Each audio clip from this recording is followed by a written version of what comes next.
अगर आपकी monthly salary 25,000 है, 30,000 है, 35,000 है, 40,000 है, 45,000 है या 50,000 रुपए और आप 20 सालों के लिए मैक्सिमम होम लोन लेना चाहते हो तो एचडीएफसी बैंक मैक्सिमम आपको कितना होम लोन ऑफर करेगा। एचडीएफसी बैंक में इस समय होम लोन के लेटेस्ट रेट ऑफ इंटरेस्ट क्या चल रहा है, प्रोसेसिंग फीस क्या लग रही है, एलिजिबिलिटी क्राइटेरिया क्या रखता है और डॉक्यूमेंट क्या क्या मेरे रिक्वायरमेंट होते हैं। कंप्लीट इंफॉर्मेशन जानने के लिए वीडियो को पूरा आखिर तक वॉच करेंगे। तो चलिए आए शुरू करते हैं। तो देखिए जो एचडीएफसी बैंक का होम लोन है, यहाँ पे होम लोन के अलावा काफी सारी स्कीमें चलती है, जैसे यहाँ पे प्लॉट लोन वगैरह भी चलता है, रूरल हाउसिंग लोन वगैरह चलता है, इसके अलावा home renovation loan, home extension loan वगैरह ले सकते हो, होम लोन का बैलेंस ट्रांसफर भी हो जाता है। इसके अलावा प्रधानमंत्री की आवास योजना अर्बन 2.0 के थ्रू भी आपको यहाँ पे होम लोन ऑफर किया जाता है। ये यहाँ पे स्कीमें चलती है। अगर हम लेटेस्ट रेट ऑफ इंटरेस्ट की बात करें तो एचडीएफसी बैंक में रेट ऑफ इंटरेस्ट की स्टार्टिंग हो रही है 7.75% से और मैक्सिमम 13.20% तक रेट ऑफ इंटरेस्ट यहाँ पे जा रहा है। प्रोसेसिंग फीस की अगर हम बात करें तो प्रोसेसिंग फीस सैलरीड और सेल्फ एम्प्लॉयड प्रोफेशनल के लिए अप टू 0.50% लगती है लोन अमाउंट का और सेल्फ एम्प्लॉयड नॉन प्रोफेशनल के लिए अप टू 1.5% लगती है लोन अमाउंट का।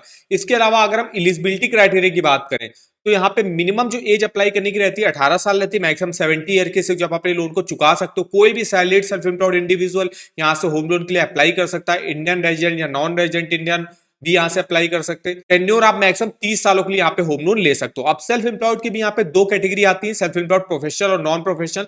प्रोफेशनल में आप देख सकते हो doctor, lawyer, chartered accountant, architect, consultant, engineer, company secretary आते हैं और नॉन प्रोफेशनल में ट्रेडर, कमीशन एजेंट और कॉन्ट्रैक्टर आते हैं। वहीं आप को एप्लीकेंट वगैरह भी ऐड करा सकते हो। को एप्लीकेंट ऐड कराने के आपको एक्स्ट्रा बेनिफिट वगैरह भी यहाँ पर ऑफर किया जाता है। को एप्लीकेंट ऐड कराने से आपकी जो लोन एलिजिबिलिटी है वो बढ़ जाती है। अगर हम यहाँ पे एलटीवी रेशियो की बात करें तो 30 लाख तक का अगर आप लोन लेते हो तो प्रॉपर्टी कॉस्ट का 90% तक लोन ऑफर किया जाता है। 30 से 75 लाख का लोन लेते हो तो प्रॉपर्टी कॉस्ट का 80% लोन ऑफर किया जाता है और 75 लाख से ऊपर का अगर आप होम लोन लेते हो तो प्रॉपर्टी कॉस्ट का 75% लोन एचडीएफसी बैंक में ऑफर किया जाता है। अब यहाँ पे ये होम लोन में अलग रहता है, प्लॉट लोन में एलटीवी रेशियो अलग रहता है। प्लॉट लोन में जो है मैक्सिमम 75% प्लॉट वैल्यू का जो है लोन ऑफर किया जाता है। डॉक्यूमेंटेशन की बात करें क्या क्या लगते हैं तो देखिए मैंडेटरी डॉक्यूमेंट रहता है पैन कार्ड या फॉर्म 60, इनमें से एक डॉक्यूमेंट आपको देना ही देना पड़ता है। इसके अलावा एक passport, driving licence, voter ID card, Aadhaar card, इनमें से कोई भी एक डॉक्यूमेंट आप दे सकते हो। इनकम के डॉक्यूमेंट की बात करें तो सैलरी के लिए 3 महीने का सैलरी स्लिप लगता है, 6 महीने का बैंक अकाउंट स्टेटमेंट जिस अकाउंट में आपकी सैलरी आती होगी, इसके अलावा लेटेस्ट फॉर्म 16 और आईटीआर देना पड़ता है। नेक्स्ट है अगर आप self employed professional non professional में आते हो उनको आईटीआर 2 सालों को देना पड़ता है, बैलेंस शीट, प्रॉफिट और लॉस अकाउंट स्टेटमेंट 2 सालों को देना पड़ता है और 12 मंथ का करंट अकाउंट स्टेटमेंट और सेविंग अकाउंट स्टेटमेंट यहाँ पे देना पड़ता है। इसके अलावा प्रॉपर्टी रिलेटेड डॉक्यूमेंट की बात करें तो अगर आप कोई न्यू होम परचेज कर रहे हो तो अलॉटमेंट लेटर या बायर एग्रीमेंट दे सकते हो। इसके अलावा जो आपने इनिशियल पेमेंट वगैरह करी होगी उसकी रिसिप्ट देनी पड़ती है। अगर आप कोई रीसेल होम परचेज करो तो टाइटल डीड देनी पड़ती है। जो आपने इनिशियल पेमेंट वगैरह करी होगी सेलर को उसकी रिसिप्ट देनी पड़ती है। इसके अलावा copy of agreement to sale देना पड़ता है। अगर आपका कोई प्लॉट है उसमें आप कंस्ट्रक्शन कराने के लोन ले रहे हो तो टाइटल डीड ऑफ प्लॉट देना पड़ेगा। उस प्रॉपर्टी में कोई जो है आप पे लड़ाई झगड़ा वगैरह नहीं है तो उसका भी प्रूफ मांगा जाता है। Copy of plan approved by local authority देना पड़ता है। इसके अलावा कंस्ट्रक्शन एस्टीमेट वगैरह देना पड़ता है कि जो भी आप प्लॉट वगैरह में कंस्ट्रक्शन करा रहे हो तो उसका एस्टीमेट मतलब कितना खर्चा आएगा तो आर्किटेक्ट या सिविल इंजीनियर द्वारा जो है बना के आपको उसका एस्टीमेट बैंक को प्रोवाइड करना पड़ता है। तो ये मेनली कुछ डॉक्यूमेंट लगते हैं।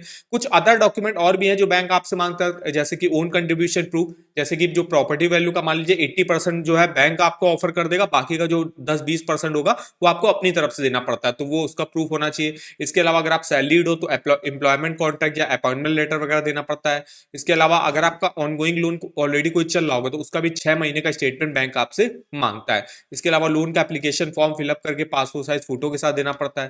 प्रोसेसिंग फीस होगी वो चेक के थ्रू देनी पड़ती है एचडीएफसी बैंक नाम पे। अब self employed professional non professional के कुछ अदर डॉक्यूमेंट जैसे कि बिजनेस प्रोफाइल, किस टाइप को बिजनेस करते हैं, लेटेस्ट फॉर्म 26 ईयर्स, डायरेक्टर और शेयर होल्डर्स की लिस्ट अगर आप कोई कंपनी वगैरह रन करते हो, अगर आप कोई पार्टनरशिप फर्म चलाते हो पार्टनरशिप डीड वगैरह देनी पड़ती है। तो ये मेनली कुछ डॉक्यूमेंट लगते हैं एचडीएफसी बैंक से होम लोन लेने के लिए। अब हम बात कर लेते हैं यहाँ पे सैलरी के हिसाब से मैक्सिमम कितना होम लोन ले सकते हो। तो हम यहाँ पे देखने वाले हैं, अगर सबसे पहले देखते हैं 25,000 सैलरी पर, और चूंकि हम लोन टेन्योर सेलेक्ट कर रहे थे 20 साल, हम 20 साल के लेना चाहते हैं। Rate of interest HDFC bank में 7.75 से स्टार्टिंग हो रही है। तो चलिए देखते हैं। तो 25,000 सैलरी पर अगर आप 20 साल के लिए होम लोन लेते हो तो आप 12,18,000 रुपए तक का लोन लेने के लिए एलिजिबल होगी, जिसकी आपकी 7.75 के रेट ऑफ इंटरेस्ट 20 सालों के लिए अगर आप लोन लेते हो तो 10,000 रुपए की आपको किस्त पे करनी पड़ेगी। अब हम यहाँ पे सैलरी को बढ़ाते हैं। अगर मेरी सैलरी 30,000 रुपए है तो उस केस में आप 16,44,000 रुपए का लोन लेने के एलिजिबल होगी, जिसकी आपकी ईएमआई 13,500 रुपए की बनेगी। अब यहाँ पे सैलरी को और बढ़ाते हैं। अगर मेरी 35,000 रुपए सैलरी है तो हम 19,18,000 रुपए तक का लोन लेने के लिए एलिजिबल होंगे एचडीएफसी बैंक से।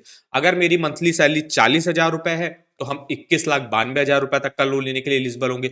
अगर मेरी मंथली सैलरी 45,000 रुपए है तो मैक्सिमम 24,66,000 रुपए तक का लोन लेने के लिए एलिजिबल होंगे। और अगर मेरी मंथली सैलरी 50,000 रुपए है तो हम मैक्सिमम 27,40,000 रुपए तक का लोन लेने के एलिजिबल होंगे अगर हम 20 सालों के लिए होम लोन लेते हैं। और आपकी 22,500 रुपए की किस्त हर महीने महीने आपको देनी पड़ेगी। तो इस तरीके से आप अपना एलिजिबिलिटी वगैरह पे चेकआउट कर सकते हो। जितनी भी आपकी सैलरी है वो अपनी सैलरी डाल के, और जितने टेन्योर के लिए आप होम लोन लेना चाहते हो, 10 साल के लिए लेना चाहते हो, 15 साल, 20 साल, 25 साल, 30 साल, और रेट ऑफ इंटरेस्ट आप डाल के देख सकते हो। इसके अलावा अगर आपकी कोई अदर मंथली ईएमआई ऑनगोइंग चल रही है, मान लीजिए मेरी 50,000 सैलरी है और मेरी 5,000 की एक ऑनगोइंग ईएमआई पहले से ही चल रही, तो आपका लोन एलिजिबिलिटी देखिए कम हो जाएगी। अब आप 21,31,000 रुपए तक का लोन लेने के एलिजिबल होगे। अगर आपकी कोई मंथली ईएमआई नहीं चली होगी तो आप मैक्सिमम 27 लाख का लोन ले सकते हो। और अगर आपकी 5,000 रुपए की मान लीजिए कोई ईएमआई पहले से ही चल रही तो आप 21,31,000 रुपए तक का लोन लेने के लिए एलिजिबल होगे। तो इस तरीके से आप चेक कर सकते हो अपना एलिजिबिलिटी। इस एलिजिबिलिटी कैलकुलेटर का लिंक मैं आपको वीडियो के डिस्क्रिप्शन बॉक्स में दे दूंगा, एक बार जाके आप जरूर चेकआउट करिएगा।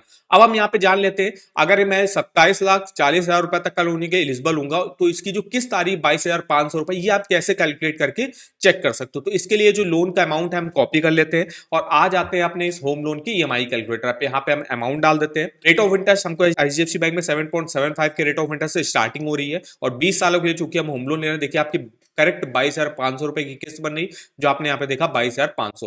टोटल इंटरेस्ट भी देख सकते हो आपको कितना पे करना पड़ेगा, 26,59,000 रुपए का। टोटल पेमेंट देख सकते हो आपको कितनी वापस करनी पड़ेगी, 54 लाख रुपए की वापस करनी पड़ेगी। 27,40,000 का लोन लिया, 26,59,000 का इंटरेस्ट, तो टोटल 54 लाख रुपए आपको वापस करने पड़ेंगे। ऐसा डिटेल में इंफॉर्मेशन देख सकते हो इस होम लोन के ईएमआई कैलकुलेटर पर। इस ईएमआई कैलकुलेटर का लिंक मैं आपको वीडियो के डिस्क्रिप्शन बॉक्स में दे दूंगा, एक बार जाके आप जरूर चेकआउट करिएगा। और अगर आपको किसी भी अदर बैंक के होम लोन के लेटेस्ट रेट ऑफ इंटरेस्ट जानने हैं या इसके फीचर्स, बेनिफिट, स्कीमों के बारे में इंफॉर्मेशन चाहिए, ऑफर वगैरह जानने, आप इस वेबसाइट पर विजिट कर सकते हो। इसका भी लिंक मैं आपको वीडियो के डिस्क्रिप्शन बॉक्स में दे दूंगा, एक बार जाके आप जरूर चेकआउट करेगा। तो आशा करता हूं वीडियो अगर आपको हमारा इन्फॉर्मेटिव लगा होगा, वीडियो को एक लाइक कर दीजिएगा, चैनल पर पहली बार विजिट किया चैनल को सब्सक्राइब कर दीजिएगा, और आप हमको कमेंट भी कर सकते हो आगे आप किस बैंक के होम लोन के बारे में डिटेल में हमसे इन्फॉर्मेशन लेना चाहते हो। तो आज के इस वीडियो में बस इतना ही, तो मिलता है नेक्स्ट वीडियो में, तब तक के लिए धन्यवाद।